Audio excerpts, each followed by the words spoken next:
श्री गणेशाय नमः। श्री सीताराम चरण कमले नमः। पावन वाल्मीकि रामायण राम कथा में आज हमारा प्रसंग है कि भगवान श्री राम प्रयागराज में पेड़ के नीचे रात्रि बिताकर और आगे बढ़ते हैं। आगे बढ़कर वो महर्षि भरद्वाज के आश्रम में जाते हैं, उनसे वार्तालाप होता है और वहाँ जाकर वो आगे के अपने कार्यक्रम को अंजाम देते हैं। किस प्रकार उनकी लीलाएं आगे बढ़ती हैं, आइए सुनते हैं। सुनने से पहले मैं निवेदन करता हूं कि वीडियो के अंत तक आवश्यक रूप से जाएं और अपने पात्र साथियों को आवश्यक रूप से शेयर करें। तो वेलकम टू आवर चैनल जीवन सागर। आइए शुरुआत करते हैं।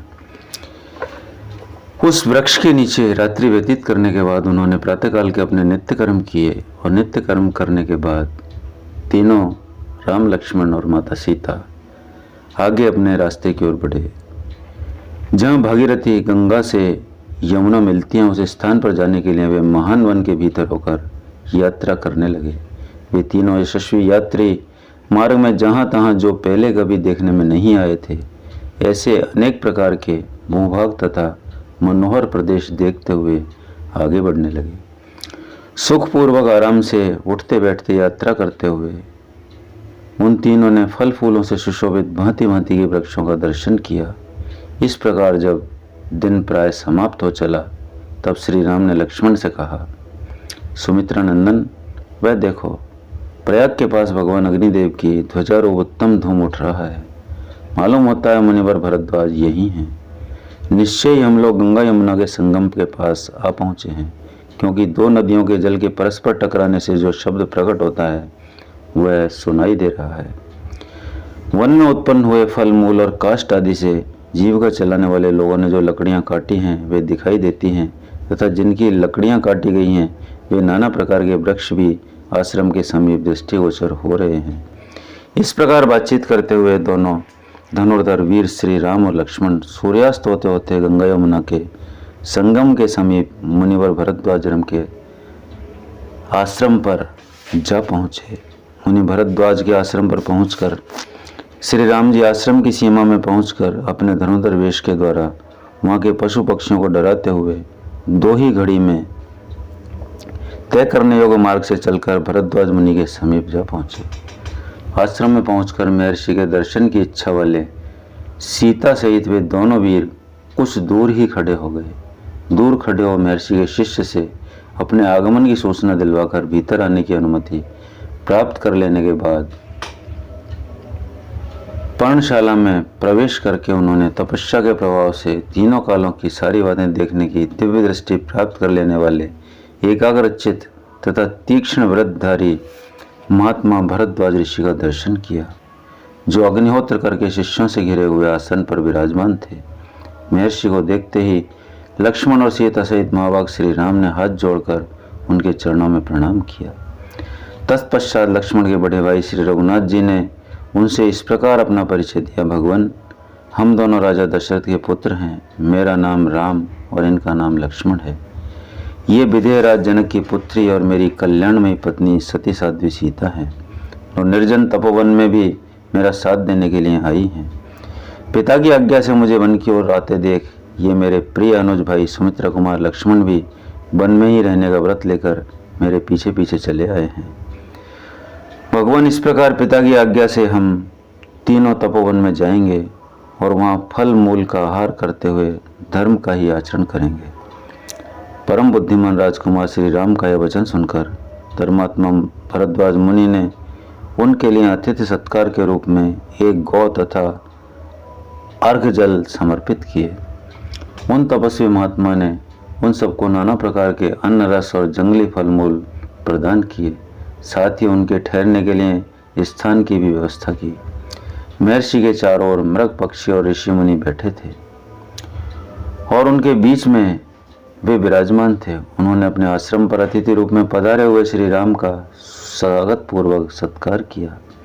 उनके उस सत्कार को ग्रहण करके श्री राम जी जब आसन पर विराजमान हुए, तब भरद्वाज जी ने उनसे यह धर्मयुक्त वचन कहा, कुकुत्स कुलभूषण श्री राम, मैं इस आश्रम पर दीर्घ काल से तुम्हारे शुभागमन की प्रतीक्षा कर रहा हूँ।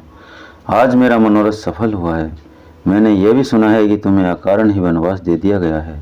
गंगा और यमुना इन दोनों महानदियों के संगम के पास यह स्थान बड़ा ही पवित्र और एकांत है। यहाँ की प्राकृतिक छटा भी मनोरम है।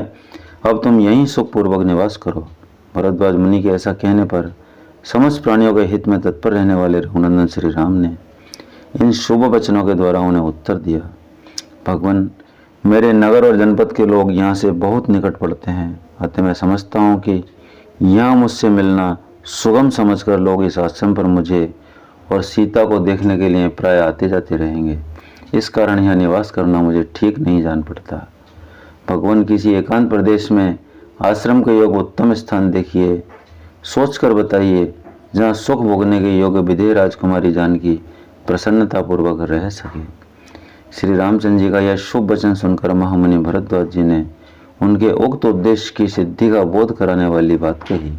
तात, यहाँ से 10 कोस की दूरी पर एक सुंदर और महर्षियों द्वारा सेवित परम पवित्र पर्वत है, जिस पर तुम्हें निवास करना होगा।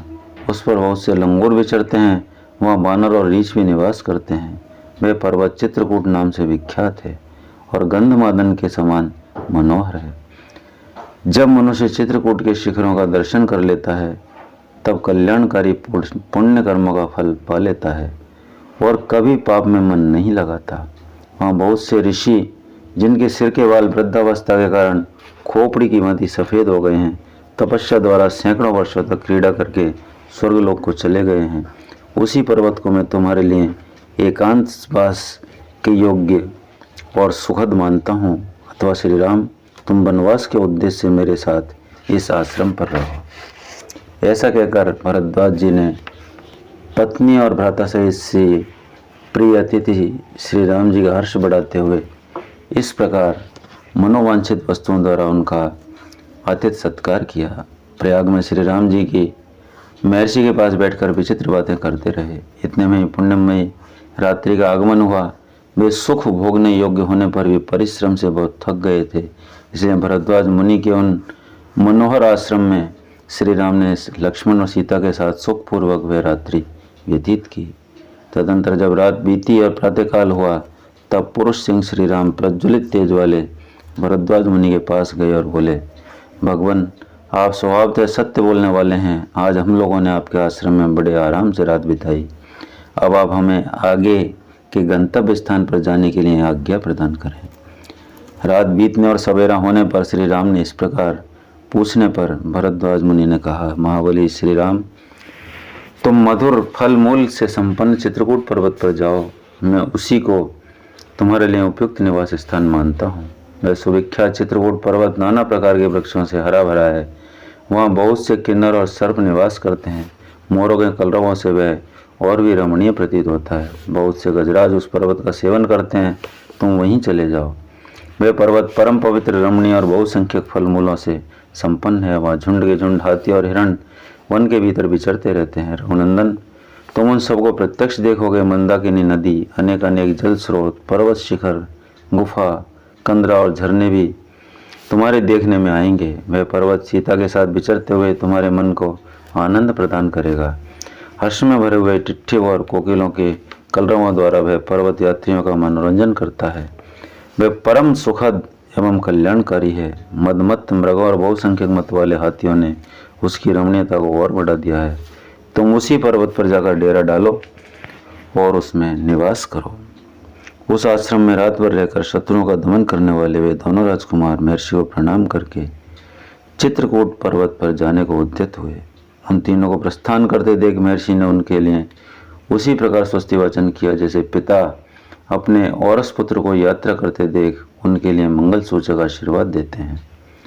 तदंतर महातेजस्वी महामुनि भरद्वाज ने सत्य पराक्रमी श्री राम से इस प्रकार कहना आरंभ किया, नरश्रेष्ठ, तुम दोनों भाई गंगा और यमुना के संगम पर पहुंचकर, जिनमें पश्चिम मुखी होकर गंगा मिली है, उन महानदी यमुना के निकट जाना। रघुनंदन, तदंतर गंगा जी के जल के वेग से अपने प्रवाह के प्रतिकूल दिशा में मुड़ी हुई यमुना के पास पहुंचकर लोगों के आने जाने के कारण उनके पचिन्हों से चिन्हित हुए अवतरण प्रदेश को अच्छी तरह देखकर भाल कर वहाँ जाना और एक बेड़ा बनाकर उसी के द्वारा सूर्य कन्या यमुना के उस पार उतर जाना। तो मित्रों, भरद्वाज मुनि ने किस प्रकार भगवान श्री राम का स्वागत सत्कार किया, प्रेम दिया और उनके आशीर्वाद देकर उन्हें चित्रकूट पर्वत पर जाने के लिए कहा। बहुत ही मार्मिक और अच्छा प्रसंग है, अच्छा लगता है आप लोगों से बात करना। नमस्कार, धन्यवाद।